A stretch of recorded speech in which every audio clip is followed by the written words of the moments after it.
When I say the word worship, okay, what does that mean to you? What comes into your head when I say this? Like for me growing up,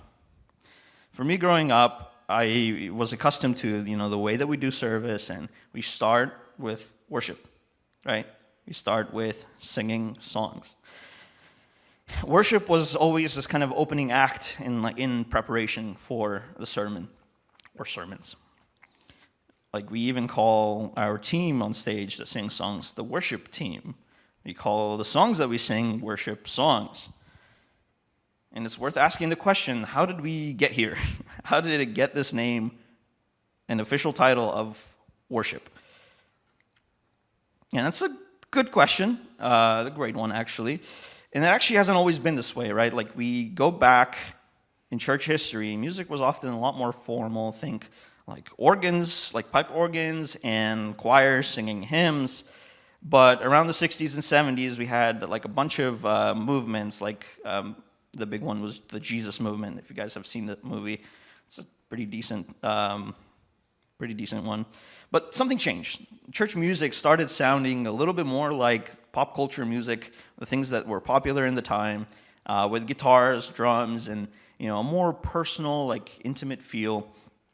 And this new praise and worship style was exploded in popularity because it helped people connect with God in a new way, in a more intimate way. And it gave us all a model that we pretty much grew up with. A band, a worship leader, a set of songs that we sing, and it's all designed to help us express our hearts to God.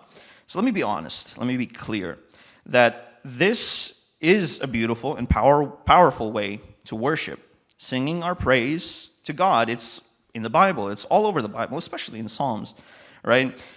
It's a God-given gift that we can draw close to Him with. But somewhere along the way, right, growing up with this, we come to this conclusion that this is worship. This is all that worship is singing songs.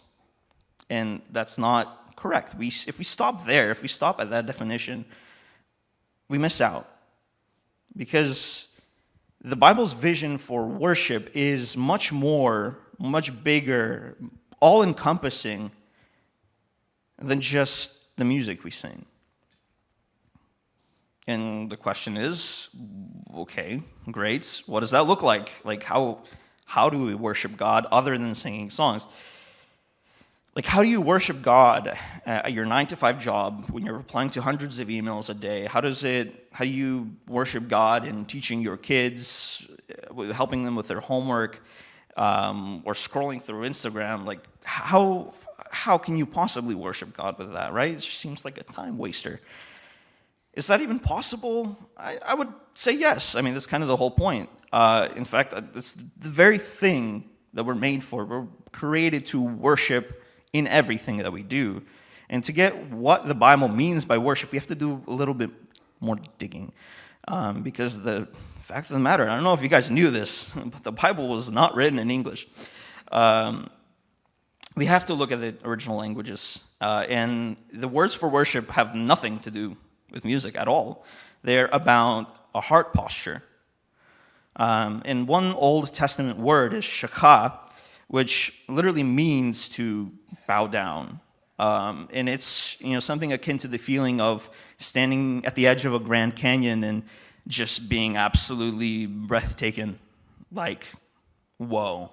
Or you go camping with your family and you look out to the sky and you see all the stars and all the galaxies and you think, whoa. It's that like big, huge feeling of awe and feeling small, feeling so small in comparison. In the New Testament, a key word is proskuneo, and it paints a picture of a more intimate, a deep love and adoration. Think of like a little kid running to his father and being like, I'm so glad you're here. That's the kind of devotion that this is describing. But the word that I want to talk about today is latruo. It's a verb that simply means to serve. And this idea transforms worship from something that we do in a specific moment on a Sunday morning into something that defines every moment of our lives. And it brings us to the key verse for today, which is Romans 12:1. If you guys have your Bibles, if you don't, you can follow along the screen. Apostle Paul writes, "I appeal to you therefore, brothers, by the mercies of God, to present your bodies as a living sacrifice, holy and acceptable to God, which is your spiritual worship." It's huge, right? This last phrase, spiritual worship, is where it all comes together, because remember, the Greek verb for service, latruo, that's the word Paul uses here.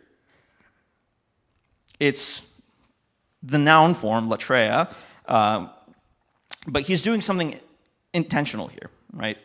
Showing that the action of serving and the state of worship is one and the same in our Christian life. So present our bodies as a living sacrifice. That's our act of service, our worship. So think about the difference for a second, right? Like Old Testament, right? An Old Testament sacrifice was an animal. It was dragged probably unwillingly to an altar where it was slaughtered. It was dead. It's a passive thing. Its life was over. But Paul makes the distinction here, living sacrifice. Paul calls us to be a living sacrifice. And a living sacrifice has a will. A living sacrifice has to choose to climb up onto that altar every single morning. A living sacrifice can, at any point, decide and be tempted to get up and take back control. And that makes our worship an active posture of trust. It's a daily conscious choice not to offer a transaction, but to offer our very selves in surrender. The heart behind it isn't, okay, God, here's my sacrifice today. Thank you. The heart behind it is not that. It's a humble prayer of God, because of your great mercy that has already saved me, I give this day back to you. My energy, my words, my work, my very life, it's already yours. So help me to live like that today for your glory. And that's what worship truly is. So my main idea for today is that true worship is not an event. It's the way that we live. It's about taking the very mundane, ordinary things of our lives and turning it to something special, something for God, something of actual meaning and value.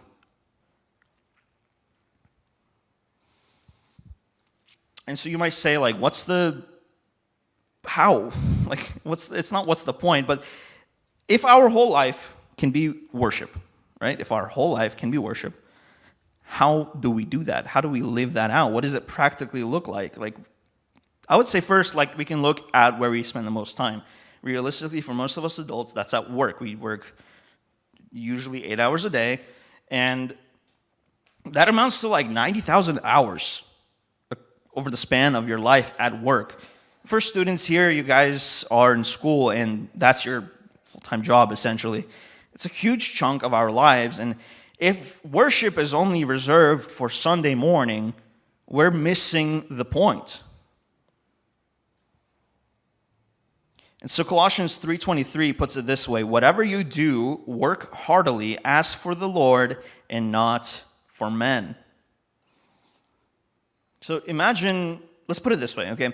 Your boss, your client, or your teacher isn't your ultimate boss that you're trying to please. Because Colossians says, as for the Lord and not for men. The ultimate boss that we are seeking and trying to please and do well for is God himself. And we can get more specific with what that looks like. When you're a project manager and like a deadline gets missed, it's so easy to just throw your team under the bus. But it takes integrity to be honest and be like, okay, sorry, I'm taking responsibility. We missed the point. We miss the mark, and you protect your people. That's worship to God because you're living with integrity.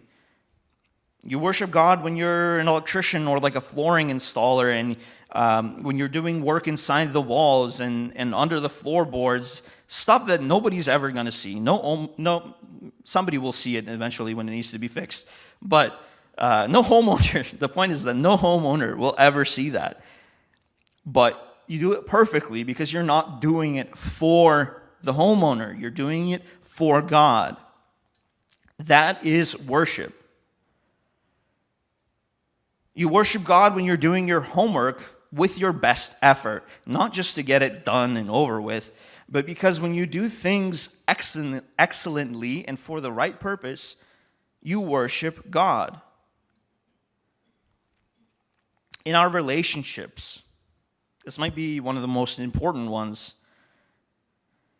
How we treat people around us is a direct reflection of what we believe about God. Ephesians 4:29 says that, "Let no corrupting talk come out of your mouths, but only such as is good for building up as fits the occasion, that it may give grace to those who hear." You worship God with your friendships when you are the one who celebrates their success without taking a hint of jealousy. You worship them when you worship God when you put your phone down and actually listen for a change.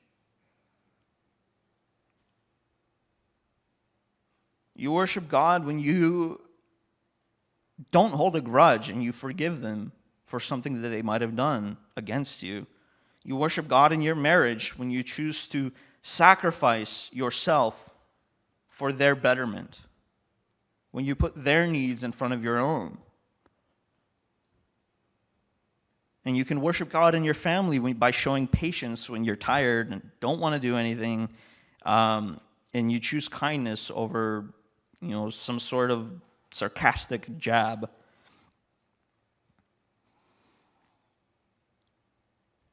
And most importantly, like the hardest one of all, is worshiping God in the ordinary. Like that stuff feels totally meaningless. If we look at 1 Corinthians 10:31, it says, "So whether you eat or drink or whatever you do, do all to the glory of God." How do you worship God while eating bread?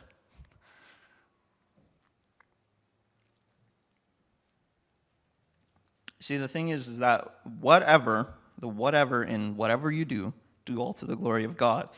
It's essentially a blank check. It covers everything. Whatever you do, literally all things. Brush your teeth in the morning to the glory of God. You can worship God on Instagram. How? Well, you simply celebrate somebody's good news instead of feeling jealous.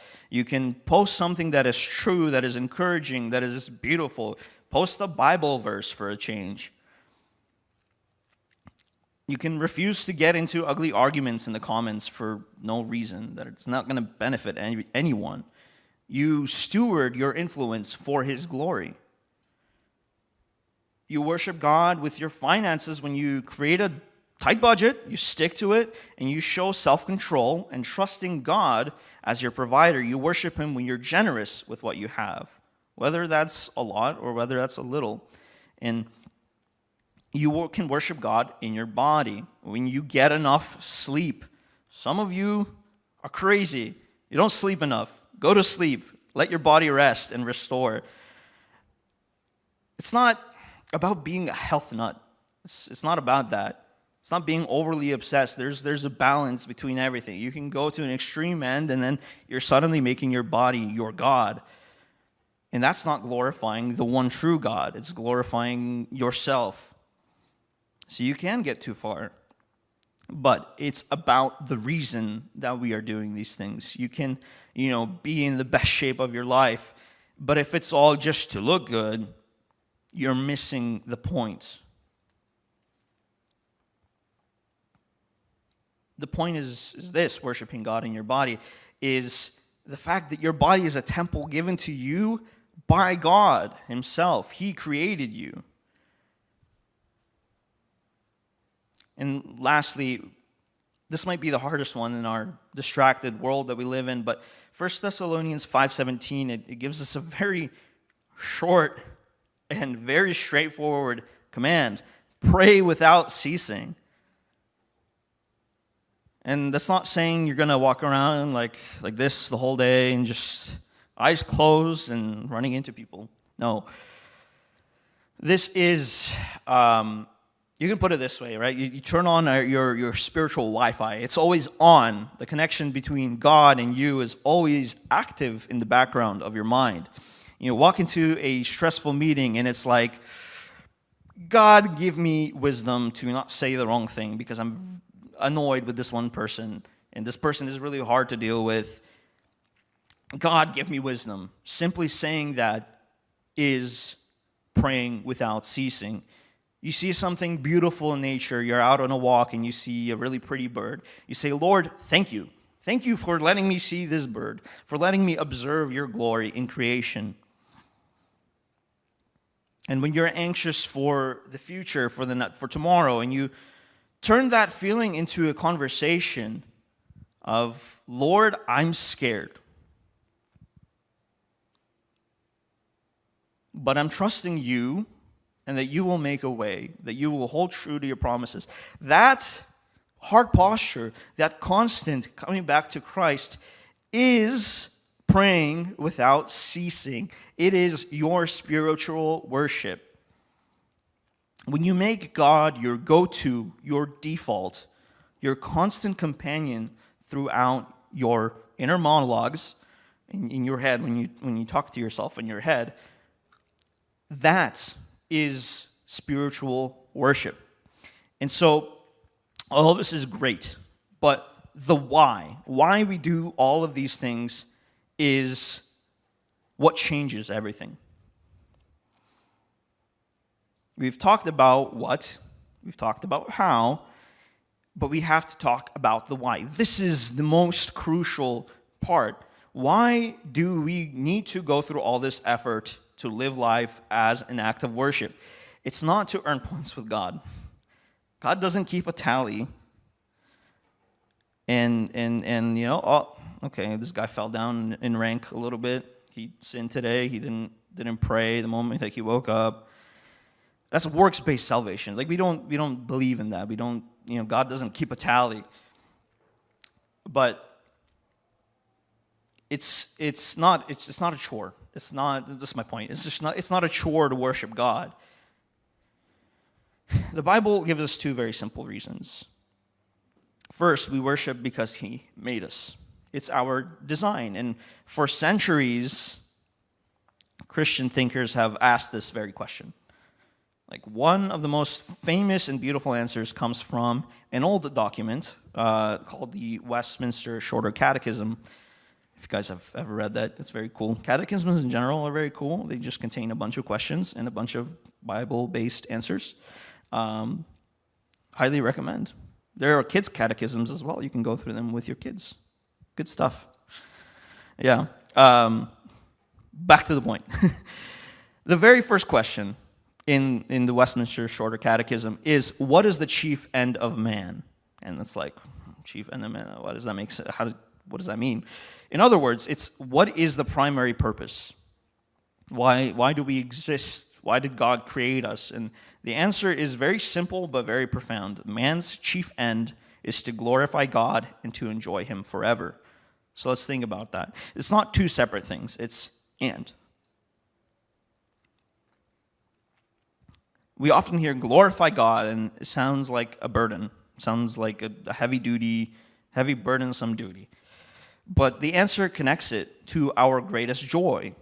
It's to glorify God and enjoy him forever. So how do we glorify God? It's by enjoying him forever. When you taste an amazing meal, right, you glorify the artist by standing...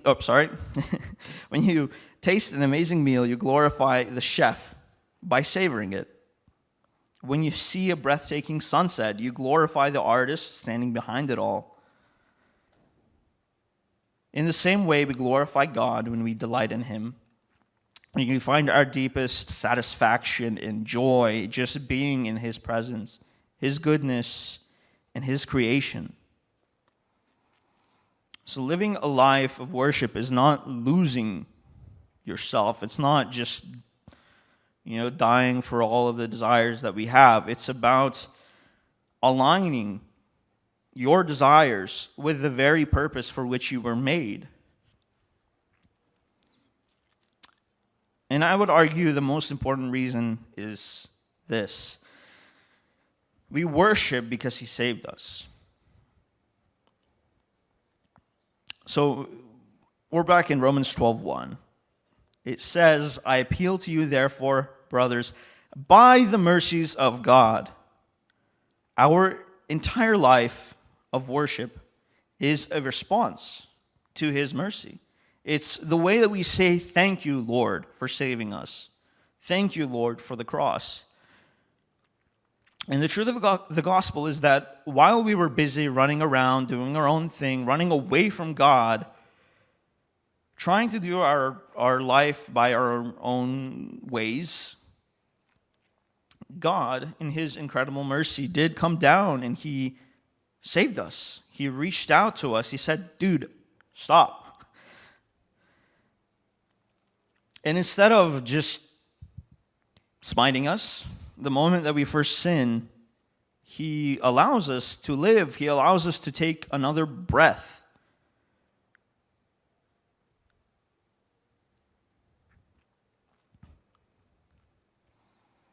So Christ, when he died on the cross for us, he took the punishment that we deserve. He took our mess and gave us his perfection. He took our brokenness and made us whole again.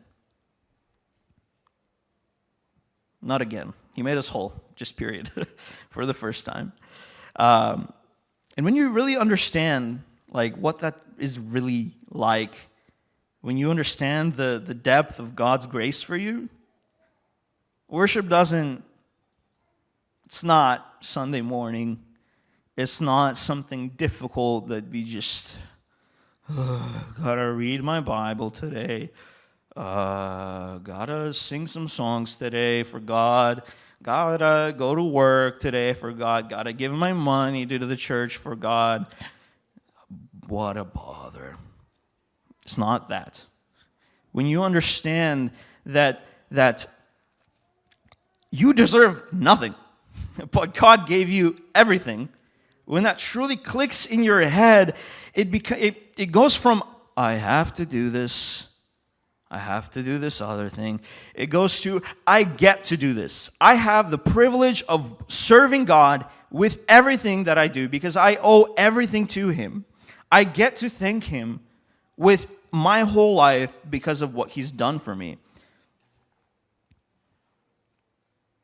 And so, 1 Corinthians 10:31 says, so whatever you eat or drink, or whatever you do, do all to the glory of God.